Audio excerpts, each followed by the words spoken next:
All right, we're back out in the shop taking a look at this controller. I found the setting on the Sabertooth driver. It is the sixth dip switch, and I had to move that from off back to on, which is up in this case, at least the way it looks on here. That would be let's see, which one model am I more or less following? I got number 1 off or down, 2 and 3 are up, 4 is down, 5 and 6 are up. So which one is that on here? It's this one here. It's this microcontroller pulse independent linear control, but with 6 turned back on, which is the question I had in the last video about what do you do if the controller gets dropped and out of range or shuts off and you have no control. Well, that's exactly what this does. So now I can, there we go,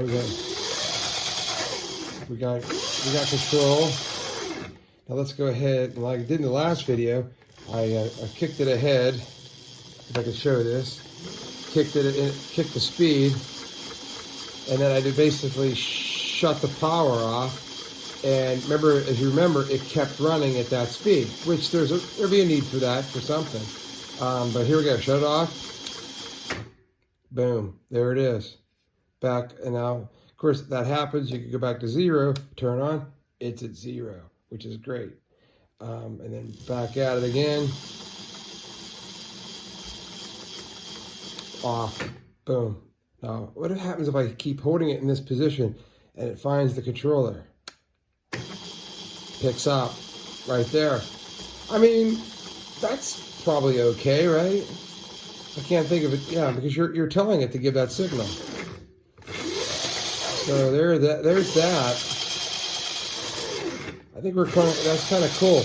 The only other setting I'm thinking about looking at right now is there is a setting, and I don't see it on this short sheet, but one of these settings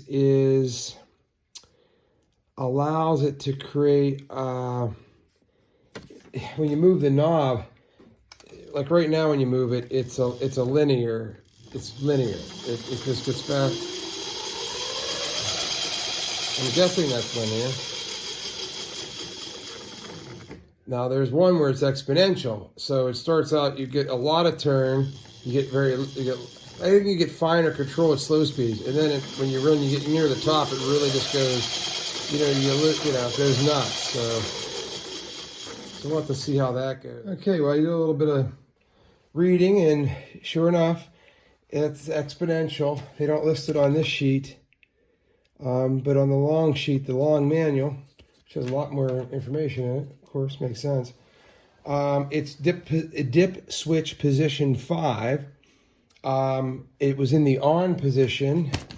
5 is in the on position in the one I was working with. Of course, here it's in the off position. Interesting. That's radio control differential drive. Exponential. It is there. The word's there. So now I see what they meant by that. That's radio control differential drive exponential. That's what that's setting up. Interesting. Okay, but it doesn't say which one to do. It's 5. 5 is on and off. So now when you do the turn it, and I can't say I notice it a whole lot except maybe a little bit. You start turning it. I think it feels the same, but as I notice the wheel, I'm turning a lot more away from 0. See that? A lot more away from, there's nothing. See how much of that wheel's turning? Now watch it, I get near the end.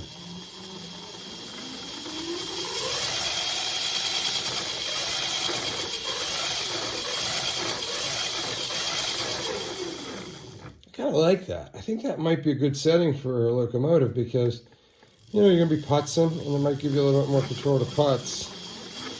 And you're ready to really let loose, go for it. So there's that. Yeah, I think that's doable. I like it. Another thing I noticed, I don't know if it's just me, but before I was running the first video, that second motor, this motor here, was on its own, it was running a little bit, kept going. I notice now it's not doing that. I don't know when that went away. I have to go back and look at the video. Maybe it's one of these other settings. I mean, I think they're running at the same speed. They sure look like. I mean, how do you know? Use the speed. Hey, I could use the photo tachometer. All right, here we go. I got the speed tester out. And let's see the RP. Hang on, a speed tester. Photo tachometer. Let's get the thing right. But look at this. I mean, you can look at see you can dial this in. Look at that. That is awesome. That's pulse width modulation. That's winning. Okay, so let's hold this down here. What we're looking to do is get that red. I don't know if you could see that in the video.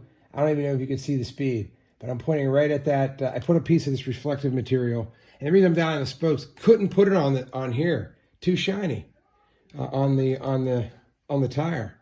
Makes sense. So let's go ahead and put it down here. It's on a black spoke. The spokes are painted on here. And so let's go ahead and turn this and see if we get there's a 957. Okay, here we go. A little faster. 59, 77, 90, 229,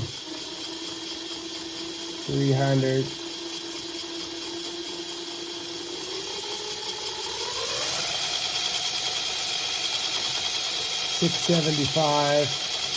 675 holding.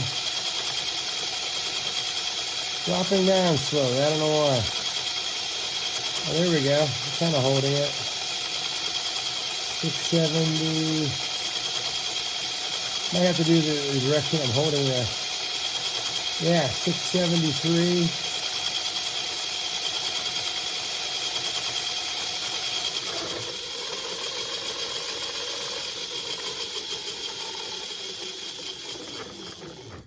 Nice.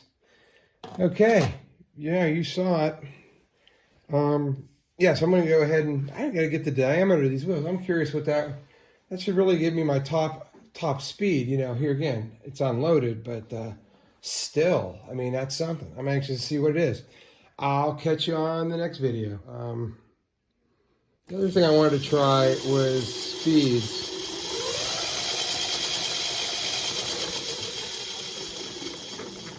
Yeah, so I got to go find that setting and see what that is. But yeah, that definitely is the fix. So what I'm looking at doing now is, boy, I ordered a couple more. These things are dirt cheap. I mean, here again, I'm not a big fan of that AliExpress, but I just found a 3-channel one with rechargeable battery. This thing here would break you if you had to keep replacing all these batteries every time. It's just to get 12 volts. I got one coming that has a rechargeable port on it right there. If you can see, that's a rechargeable port. This is actually where you can plug it into a PC and use, like a simulated racing game, actually use this in a racing game or something. I'm not sure if I'd have any need for that. But here again, bought the version now that's coming that has rechargeable battery built in. So I got the rechargeable battery instead of this big thing here. Not that I'm going to use this. Like I said, I'm going to pull all this junk out of here, all the electronics, the control, and I'm putting it in another box. Now, that being said, I just happened to be searching again online and found another controller. It's for a boat, and it looks like it's basically, I don't know, it kind of looks like long and thin. You can hold it in one hand, and it's 6 channels. So it's got like on-off buttons. It's got up and down buttons, and it's got this toggle thing in the middle that's a 2-channel, so you can actually mix. So the idea was you could go up, and I guess it has something to do with the boat. So, but I'm just wondering, could that, if that's variable, could that be replaced in there with a potentiometer, give you the same center off that this gives you, which is all we want. So no one likes this thing down here, you know. Because it's not intuitive. This part's intuitive, the pull, but the push away is not intuitive. Yeah, I don't know. And other people like the idea of just, and this controller will do that too. I should probably rig that up. can have it so that this is throttle, and then maybe this would be direction. Think of this as maybe being a switch, and that can send speed. This controller can take speed and direction. So you could like put this on a toggle switch, this one down here, and this one would just be that way, you know. And you got like, let's say if you hold it this way here, pull it in. This wouldn't be sprung, of course. So let's say you just be a switch. In that position, you do it and go one direction. You go the other direction, you turn this the same way, but it would then go backwards. I don't know. Thinking that out, but we'll see. We'll find out more information, and I'll post something.